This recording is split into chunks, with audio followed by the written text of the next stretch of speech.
Hey everyone, in this video we're going to review some algebra skills that will be helpful when we learn how to factor. The first things you see here are all multiplication problems. So we'll be multiplying binomials in this first part. Okay, in math, whenever you see a number or anything written next to parentheses like this with no symbol in between, that means multiplication. Okay, we used to use an x to mean multiplication, but that got confusing because we have the variable x, so we just took it out completely, and you can assume that the number with nothing in between means multiply. So what this says is you're going to take -4, and you're going to multiply it by the group of 6 minus x. That's all parentheses do is group things together. So you do -4 times 6, and -4 times -x. Keep this sign in mind. So -4 times -6 is -24. -4 times x would just be -4x, but it's also a negative times a minus x. When you multiply a negative times a negative, it's a positive. So your final answer would be -24 plus 4x. Okay, our next problem is very similar, except you have two things in this group being multiplied to the x minus 5. So pretend this wasn't here for a second. It'd be very similar to the first problem. You would take the x and you would multiply to both things in the parentheses. The only difference is you have two things to do, so you're also going to multiply the 2 to both things in parentheses. This we call single distribution, and this new problem we call double distribution. You're distributing two things. So first we do x times x. X times x is x squared, because a square means multiply 2 times. Then you do x times -5 is minus 5x. Okay, now we distribute the plus 2, so it's 2 times x, I forgot the x on this one. Okay, so it's 2 times x is 2x, you're adding that, so it's plus 2x. And then you do 2 times -5, which is -10. When you have a problem like this, or any problem, you always want to make sure it's fully simplified before you move on. Since these are like terms, I can add those together. So I have x squared minus 5x and plus 2x is -3x, -10. And that would be your final cleaned up, simplified answer. Okay, last but not least, very similar, but this is written differently. When you see something like this, I always recommend expanding the exponent. Basically what that means is ask yourself, what is an exponent? Exponent means repeated multiplication. Not repeated addition, but repeated multiplication. So what this means is you multiply x minus 3 2 times. So if I were to expand that, the first thing I would do is write this as x minus 3 being multiplied 2 times, which is x minus 3 times x minus 3. Okay, then this problem is very similar to the last problem, where you would double distribute. Okay, so what I want you to do is try double distributing on your own. Pause the video, see what you get, and I'll come back with the answer. If done correctly, follow my steps. This is what you should get. If you have a question, please let me know. Otherwise, that's a review of multiplication. Okay, the reason we're reviewing multiplication is because now we want to learn how to factor. Okay, so notice when I give you a problem like this, and the directions will say factor the polynomial, okay, it's going backwards from multiplication. So this problem here kind of looks like these solutions here. So you're starting with the solution, and your goal is to factor to get something like this. So you're going backwards. You might remember the word factoring when you factored numbers back in the day. So just to review what that would look like, if you had 32 and you wanted to factor that, you would think of, okay, what two factors multiplied would be 32, and I would say maybe 4 times 8. Okay, so all factoring is breaking something down into a product. Product means multiply. Okay, and of course you could keep going until it's factored fully into its prime factorization. Okay, that's a review of just numbers, but you're doing the same kind of thing when you're factoring a polynomial. Is your goal is to break this down into a product. So again, at the end, you will have things being multiplied together like so. Okay, the very first thing you want to do is see, are there any numbers or variables that they all have in common, and factor out what we call a greatest common factor. That's very similar to reversing this process.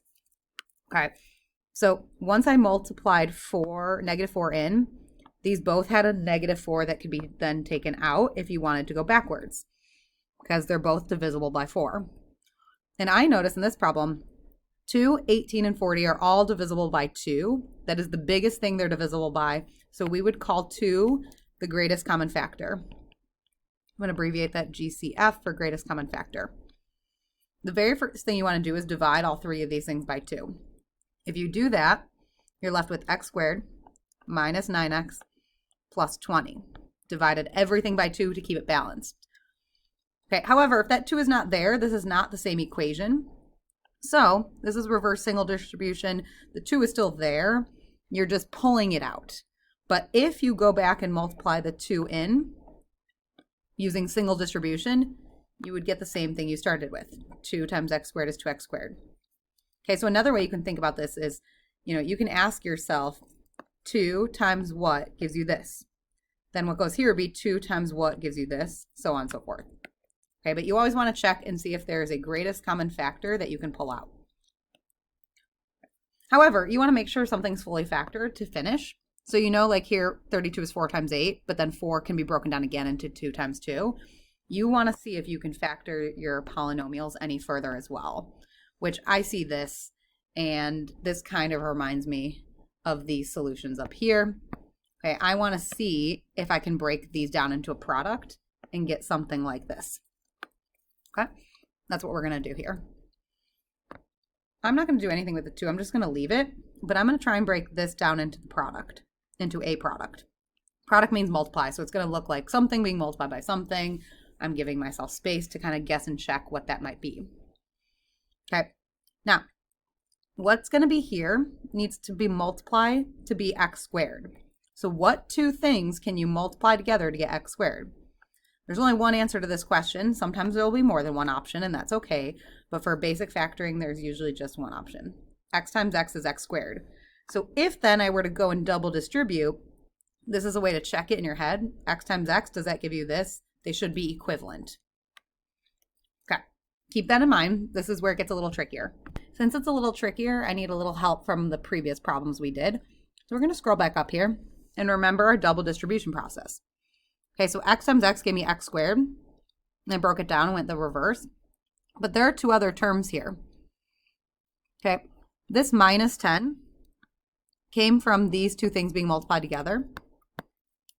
Keep that in mind. This minus 3x came from these like terms being added together. Now we want to reverse that.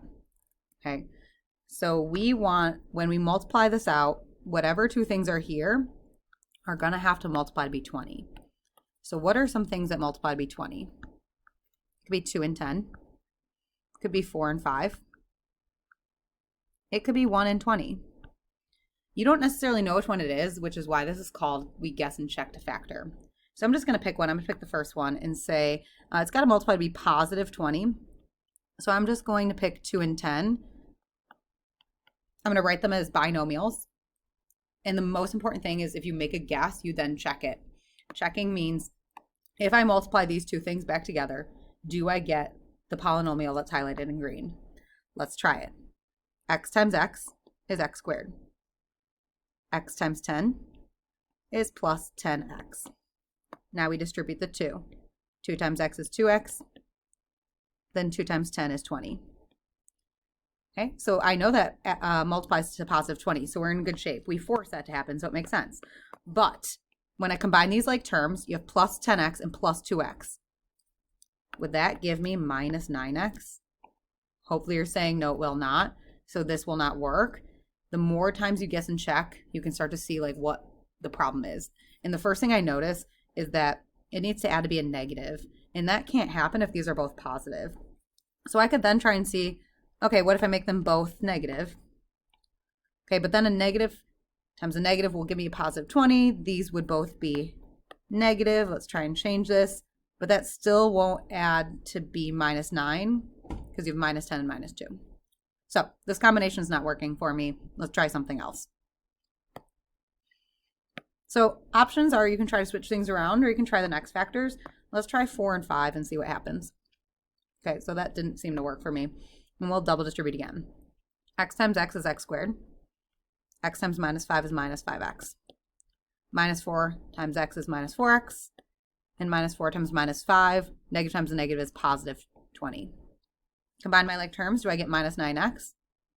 And yes, you do. So you will see that that is how this particular polynomial factors, and you can circle your final answer as such.